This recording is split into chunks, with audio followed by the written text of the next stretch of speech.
Dieu éternel ombre à mes pieds. Je marcherai joyeux sur la route sans broncher. Lectio Divina. Lectio Divina. Vers la quiétude de ma demeure éternelle. Lectio Divina, une émission pour méditer, prier et vivre la parole de Dieu au quotidien. Sans danger, je marcherai. Lectio Divina. Lectio Divina. Le se flétrira, la fleur se fanera, mais la parole de Dieu jamais ne passera. Bonjour chers amis auditeurs et auditrices, chers internautes. Nous sommes très heureux de vous savoir très nombreux à partager ce moment avec nous, le moment de prière et de partage de la parole de Dieu, la Lectio Divina. Lectio Divina, c'est une émission réalisée par les filles de Saint-Paul et aujourd'hui, les participants à cette émission sont les membres de la Sainte Famille qui nous aident à prier la Lectio Divina. Nous leur demandons de se présenter. C'est le couple Guillaume Kabongo et Hélène Kingumi, ici présent Guillaume Kabongo. Le couple Chimina avec Maman Huguette Kabanga et Papa Augustin Chimina.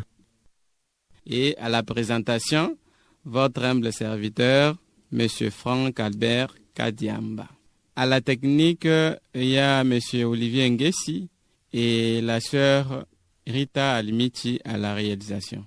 Avant que nous commencions, nous demandons à la technique de nous balancer un chant d'évocation à l'Esprit Saint.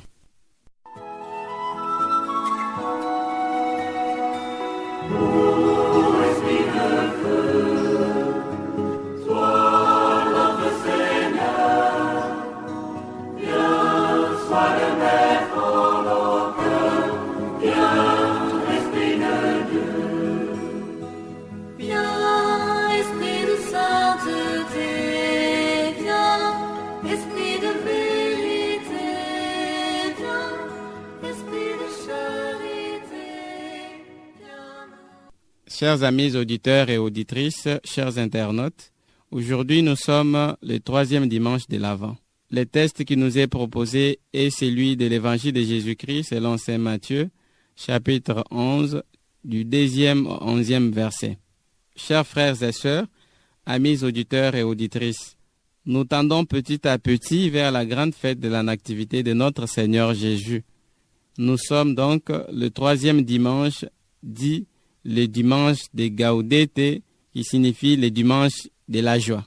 Raison pour laquelle le texte de l'évangile de Jésus-Christ selon saint Matthieu, 11e chapitre du 2e au 11e verset qui nous est proposé, présente la joie que le Christ qui est venu apporter au monde. En effet, à la question posée par les disciples de Jean-Baptiste, Jésus répond, les boiteux marchent, les aveugles voient, les sourds entendent, la bonne nouvelle est proclamée. Bref, le monde a retrouvé sa joie. Mais hélas, dans le concret et dans l'aujourd'hui de notre chrétienté, pourquoi nous chrétiens semblons être dans la quiétude? Pourquoi semblons-nous être dans la tristesse, dans l'angoisse? Et pourtant, notre roi des rois qui vient est appelé prince de paix et porteur de joie. Donc, prenant conscience de notre appartenance au Christ, nous devrions par le fait même être toujours dans la joie. La joie de vivre, la joie d'être guéri, la joie de voir, la joie d'appartenir au Christ, la joie d'être sauvé. Bref, soyons dans la joie pour que non seulement tout ce que nous désirons soit concrétisé, mais aussi que nous accueillions Jésus enfant et Jésus glorieux qui vient dans son retour eschatologique. Chers auditeurs et auditrices, notre Lectio Divina comprend 4 parties, la Lectio, la Meditatio, l'Oratio et l'Actio. Mais, dans le cadre de cette émission, nous allons parcourir avec vous les 3 premières étapes, les 3 premières parties, et la dernière partie, nous la continuerons en famille. Première partie, la Lectio. Pendant la Lectio, nous allons lire attentivement l'Évangile et ressortir dans cet Évangile l'extrait ou les passages qui nous a beaucoup plus touchés. Nous demandons à Papa Guillaume de nous faire la lecture pour la toute première fois de l'Évangile de Jésus-Christ selon saint Matthieu, 11e chapitre, du 2e au 11e verset.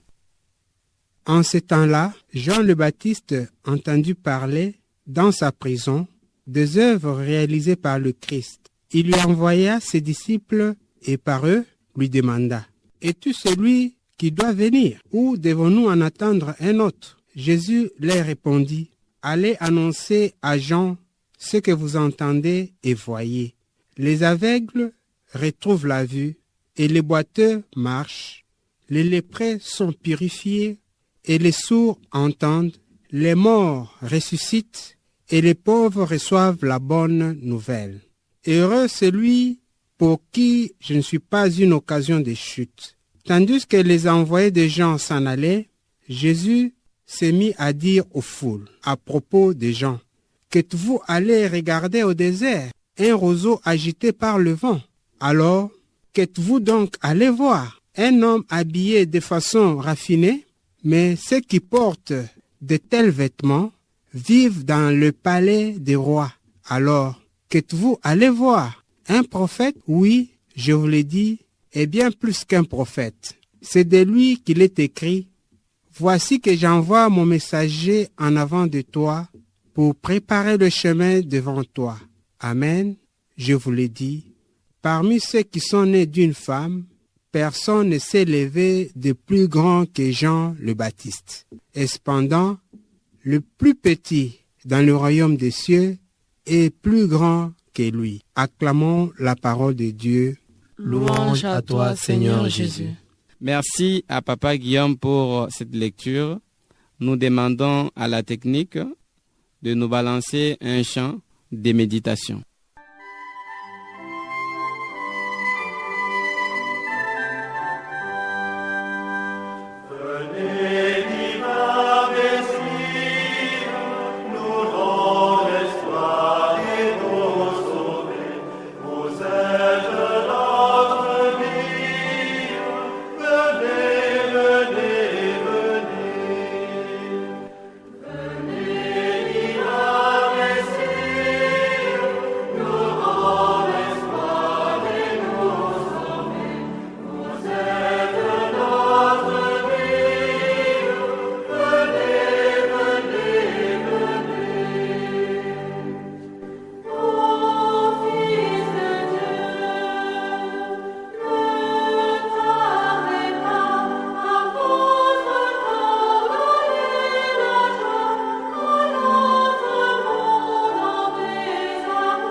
Maintenant, chers amis auditeurs et auditrices, chers internautes, nous demandons à chacun de réciter le passage qui l'a le plus touché.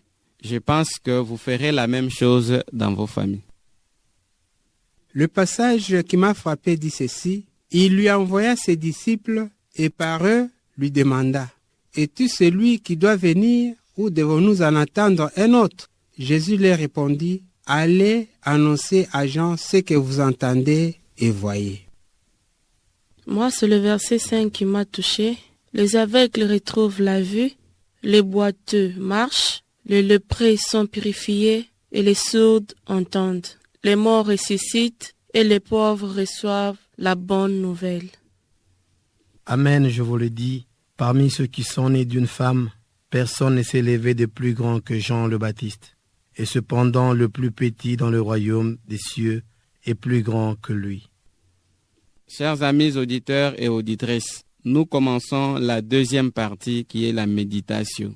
Après avoir lu, après avoir médité et ressorti un passage qui vous a le plus intéressé, il est temps maintenant de dire qu'est-ce que cette parole m'interpelle aujourd'hui. Le Seigneur Jésus-Christ vient, lui qui est lumière du monde. Il vient m'apporter la joie, la solution à mes problèmes, la résolution de tous mes problèmes. Je ne dois pas être comme Jean-Baptiste à avoir des doutes sur la venue du Messie. Il y a des signes qui ne trompent pas. Le Seigneur agit vraiment dans nos vies. Tout d'abord, le souffle de vie que nous avons et que nous continuons de bénéficier chaque jour de notre vie, au moment que d'autres gens périssent dans les calamités qui s'abattent sur notre ville. La paix qui règne et qui est dans mon cœur, malgré les difficultés du quotidien. Donc, je dois être ferme et avoir la certitude que le Christ, l'Emmanuel qui vient, il vient pour moi. Il va m'assister, il va assister ma famille dans toutes ces difficultés et je vais être dans la joie. Pour moi, ce verset m'a frappé parce que ici je vois la puissance du Seigneur et le pouvoir qu'il a de sauver et guérir les hommes. Aujourd'hui, je me vois comme ces gens qui ont reçu le miracle et j'ai le devoir en tant que mère et épouse d'annoncer ces miracles à ma famille, leur apprendre que Jésus vient pour sauver et guérir parce qu'il a tout le pouvoir. Il suffit seulement d'ouvrir mon cœur et de me préparer pour le recevoir. Cet extrait de l'Évangile m'interpelle au sujet de la grandeur. Il m'enseigne que c'est dans la petitesse que réside la grandeur. Ainsi, le Christ s'est fait petit afin de m'atteindre et me faire devenir grand. Pas pour dominer sur les autres, mais plutôt pour être serviteur de mon prochain. Car c'est en cela que consiste la grandeur au ciel. Nous sommes maintenant à la troisième partie de notre Lectio Divina, qui est l'oratio. Maintenant, chers auditeurs, auditrices, chers frères et sœurs, chacun de nous ressort une prière qui est une décision ferme qu'il prend en lui-même et vis-à-vis de lui-même et envers Dieu, pour que ce qu'il a lu, écouté et médité soit permanente dans son cœur. Seigneur, apprends-moi à te reconnaître dans tous les signes qui arrivent dans ma vie. Donne-moi la sagesse et la foi, la fermeté dans ma conduite pour que je sois celui qui oriente la vie de ma famille dans la lumière, celle qui me vient de toi. Amen. Seigneur, toi qui as le pouvoir de sauver et de guérir, je t'offre ma famille, que l'amour, la paix, l'entendre règne au sein de ma famille. Amen. Seigneur mon Dieu, merci de t'être révélé en moi dans la petitesse qui en réalité traduit ta grandeur.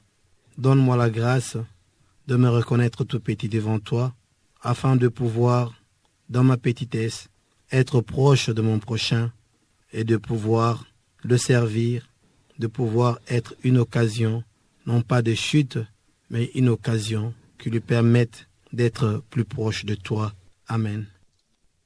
Merci beaucoup pour les prières que vous avez adressées à Dieu et pour les différentes décisions que vous avez prises vous-même. Chers amis auditeurs et auditrices, nous sommes arrivés à la fin de cette émission Lectio Divina. Ce que nous venons de lire, méditer, prier, ne peut nous être utile que si nous décidons de l'appliquer dans nos vies. Restons donc dans l'action permanente de joie et transmettons tous les jours de notre vie la joie au monde. Moi et vous, nous nous retrouvons la semaine prochaine à la même heure et le même jour. À la présentation, c'était votre humble serviteur, M. Franck Kadiamba. Au revoir et à la prochaine.